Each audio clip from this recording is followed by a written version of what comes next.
Hello guys, hello everyone. Nahanap ko tay lutuon karon, natay presko nga kamunggay nya saluyot. Natay presko nga saluyot gikan pagyud sa garden. Presko gid siya. Nya naputay ko sa ref kay magkuha po ta sa isda nga presko sa kay magsabaw ta guys og isda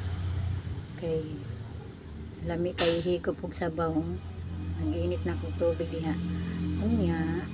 atong paspasan og hagpat ang atong kamunggay kay para makaluto na ta ug karon maghigop tag sabaw biktima lagi ron ang bahaw ani ron nya pagkahuman kay nubukal naman ang ating ni tubig iuna na kog lunod ang isda kay para maluto-luto siya para ang atong kamunggay dili ma-overcook unahon ang isda niya ato nang hugasan ang saluyot nga naay sangig libre na kaayo ta sa sabaw guys nya libre pa gid sa lamas di na ta magbawag palit sa merkado kay nagkuha na lang ta sa ato ang gitanong pwes kayo ang atong saluyot ug humot ang atong sabaw nya isunod ni nato ang malunggay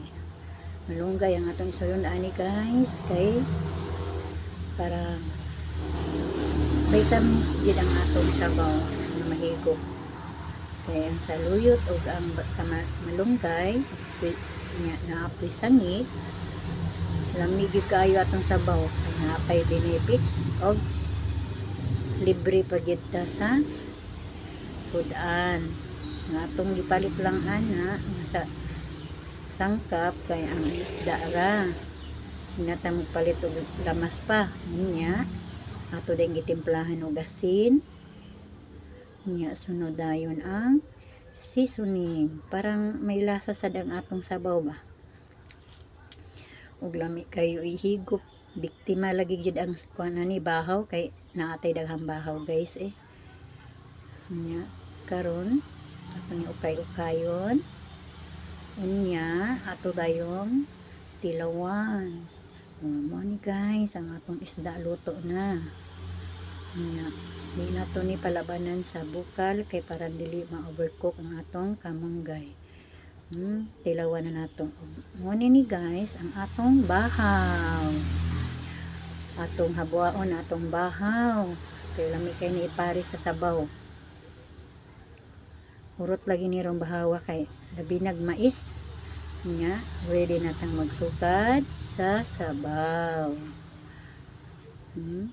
excited nang makaon si Enday igupon tayo ni ditso nya na with kamot di ta magkutsara nya ready na ta higop dayon nya kinamot bahala na mo diya guys basta nanghunaw ko ha ang importante makahigop og sabaw si Enday nya kay ato lang kamuton kay mabawag ang atong kutsara kay gahi ang atong bahaw nga mais ngaon ta ninyo guys ngaon dami kayong sabaw kumot pa jud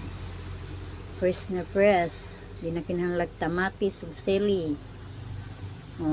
naapod akong anak ko paborito pud nini ang gulay ba di sad papire hamal kay hamal ba kaon po siya di ba